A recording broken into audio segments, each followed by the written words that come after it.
Tiek ziņots, ka triecieni turpinās. Aptuveni pirms 20 minūtēm Irānas ziņu aģentūras ziņoja, ka ASV veica vēl vairākus triecienus Irānas Persijas līča Kišmas salas apkaimē, kas atrodas netālu no Hormuza šauruma. Un tas notiek laikā, kad ASV prezidents Donalds Trumps šķiet apsver iespēju būtiski sāsināt karu ar Irānu. Un iespējas, kas tiek izskatītas, noteikti ir nozīmīgas. Ziņojumos teikts, ka Trumps šonedēļ vadīs sanāksmi situāciju telpā, kurā tika apspriesta iespējamā Harbis salas sagrābšana, izmantojot ASV karaspēku, kā arī kodolprogrammai piesaistīta tuneļu kompleksa ar nosaukumu Pickaxe Mountain bombardēšana. Un pēc viņa paša vārdiem intervijā Fox News nākamnedēļ varētu tikt mērķēti Irānas elektrostacijas un tilti, ja vien Islāma Republika nenonāks pie sarunu galda. Trumps arī piebilda, un es citēju: "Mums ir citi cilvēki, kas veiks sauszemes operāciju mūsu vietā." Neviens nav precizējis, ko viņš ar to domāja, bet tagad mums pievienojas Jasons Brodskis. Viņš ir organizācijas United Against Nuclear Iran politikas direktors, un viņš tagad ir ar mums. Jason, cik reāls ir šīs iespējas, un cik tuvu tavuprāt Trumps ir tam, lai patiešām pieņemtu šo lēmumu? Prieks būt kopā ar jums. Es domāju, ka tas ir ļoti reāls. Irānas režīms ir pierādījis, ka pat tad, kad Amerikas Savienotās valstis piedāvā ļoti dāsnu sankciju atvieglojumu paketi, saskaņā ar saprašanās memorandu tas būtu ļāvis pirmo reizi gadu desmitos tirgot naftu dolāros, uzsākt diskusijas par iesaldēto aktīvu atbloķēšanu un piedāvāt $300 miljārdu investīciju fondu rekonstrukcijai kā daļu no galīgā noregulējuma. Pat tad Irānas režīms pats iznīcināja saprašanās memorandu ar savu slikto uzvedību, un es domāju, ka prezidents Trumps šajā jautājumā rīkojas pareizi. Šis saprašanās memorands bija pārbaudījums, un Irānas režīms šo pārbaudījumu neizturēja. Tas šo pašu pārbaudījumu nav izturējis jau pēdējos 47 gadus, gan demokrātu, gan republikāņu administrāciju laikā. Un kādā brīdī mums būs jāpārtrauc dot vēl vienu iespēju. Jūs zinat, ideja ieņemt Kargas salu, caur kuru, kā mēs zinām, plūst apmēram 90% Irānas naftas eksporta, galu galā būtu viena no nozīmīgākajām militārajām operācijām, ko mēs jebkad būtu redzējuši tuvajos austrumos pēdējo 10 gažu laikā.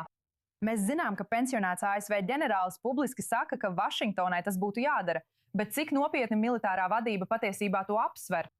Un ko tas nozīmētu karam, ja tas notiktu? Un vai tas vispār ir iespējams? Jā, es domāju, ka tas ir iespējams. Es domāju, ka Amerikas Savienotajām valstīm ir plāni tam, un es domāju, ka prezidents Trumps to nopietni apsver. Prezidents Trumps patiesībā jau kopš 80. gadiem ir runājis par Kargas salas pārņemšanu. Tāpēc mani nepārsteigtu, ja tas būtu daļa no diskusijām situācija telpā. Savienotajām valstīm ir jāpastiprina savas darbības, lai mainītu stratēģisko situāciju reģionā un sašaurinātu Irānas režīma izvēles iespējas. Un sāpes tikai pieaug pēdējās dienās, kad ASV militārie uzbrukumi ir kļuvuši biežāki un intensīvāki, un Savienotās valstis demonstrē spēju šeit pastiprināt savas darbības, un tas arī būs jādara. Protams, Pikaksa kalns ir dziļāks nekā Natāns un Fordo. Tās ir vietas, kuras ASV un Izraela jau ir bombardējušas. Tas nozīmē, ka standarta pretbunkuru bumbas iespējams nemaz nespēs to sasniegt. Tātad Trumps saka, ka viņš rīkosies, ja Irāna kļūs par funkcionējošu kodola objektu. Bet atkal jautājums, vai ASV patiešām spēj to iznīcināt, ja tas notiek? Es domāju, ka operācija, lai neutralizētu Pikaksa kalnu, varētu ietvert arī sauszemes komponenti. Tātad tas ir kaut kas, ko prezidentam nāksies izvērtēt. Acīm redzot, tas rada milzīgus riskus jebkāda veida ASV spēkiem, kas atrodas uz vietas.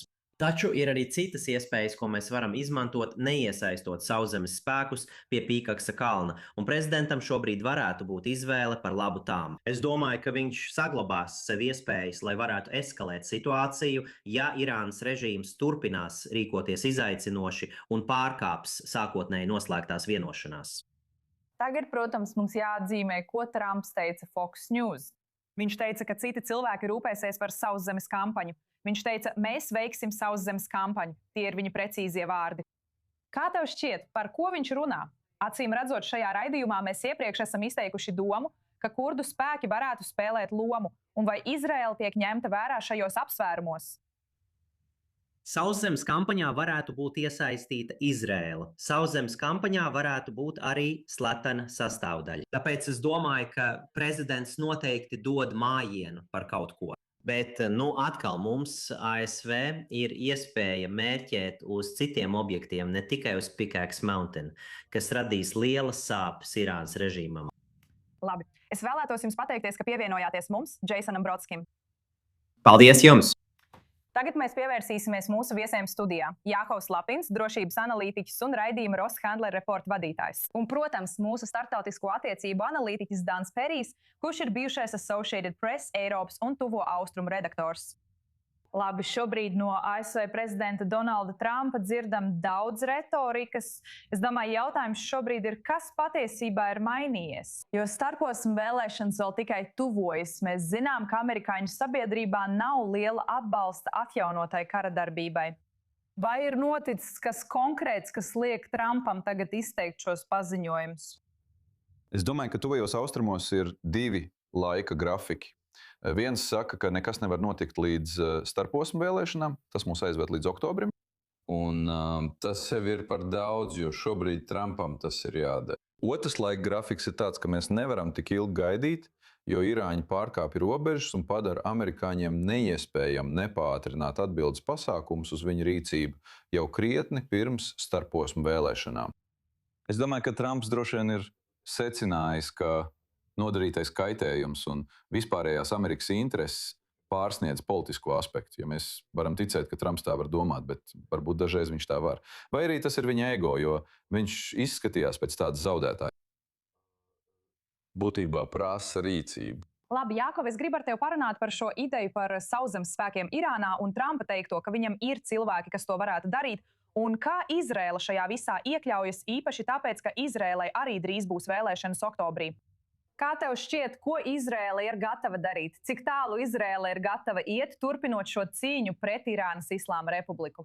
Pirmkārt, jāatzīmē, ka šobrīd Izraēla ir malā, jo šī cīņa šobrīd, un es to sauktu par zemes intensitātes cīņu, notiek jau vairākas dienas. Savienotās valstis izmanto tikai nelielu daļu no savas faktiskās ugunsspējas un koncentrējās uz dienvidu piekrasti. Jo šī ir cīņa Bir Hormūza šauruma nākotne starp Irānu un Savienotajām valstīm. Un Izraēlas intereses nav būtiski ietekmētas ar šo.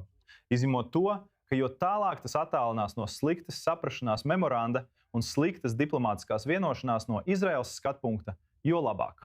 Tātad Izraēlas intereses ir novērst Islāma Republikas spēju izveidi, kas varētu apdraudēt. Tas nozīmē kodolspējas, balistiskās raķetes un Irānas atbalstītos grupējumus. Tāpēc es negaidītu nekādu Izraēlas iesaisti jebkādās darbībās, kas saistītas ar Kargas salu. Netieši iesaisti. Ja vispār tā būtu amerikāņu operācija. Un ir daudz iemeslu, kāpēc prezidents Trumps līdz šim vilcinājās to darīt. Viņiem nebūs grūti pārņemt Kargas salu, bet palikt tur un tikt galā ar IRGC kampaņu pret amerikāņu spēkiem uz vietas ir pavisam cits stāsts. Un Trumps būtībā saskartos ar visām tām problēmām, ar kurām, piemēram, prezidents Bušs saskārās Irākā. Pat ja tie ir nelieli spēki, un viņš negrib tur iesaistīties. Ir Irānā arī citi mērķi, kuros potenciāli varētu notikt Izraēlas komando reidi, taču tie ir ļoti riskanti. Un pirmais plāns vienmēr balstīsies uz gaisa spēku izmantošanu. Ziniet, būtu nepieciešama ļoti nopietna situācija, lai Izraēla apsvērtu iespēju veikt sauszemes komando reidus Irānā. Bet, ja tas notiktu, tas būtu pret kodola objektu, nevis Kargas salu vai naftas objektiem. Šie vienmēr uzbrukt no gaisa, cik tas attiecās uz Izraēlu. Pareizi. Ļoti ātri. Es domāju, ka ir divi dažādi veidi, kā izmantot sauszemes karaspēku. Viens ir ieņemt noteiktas teritorijas, piemēram, Irānas piekrasti pie Hormūza šauruma.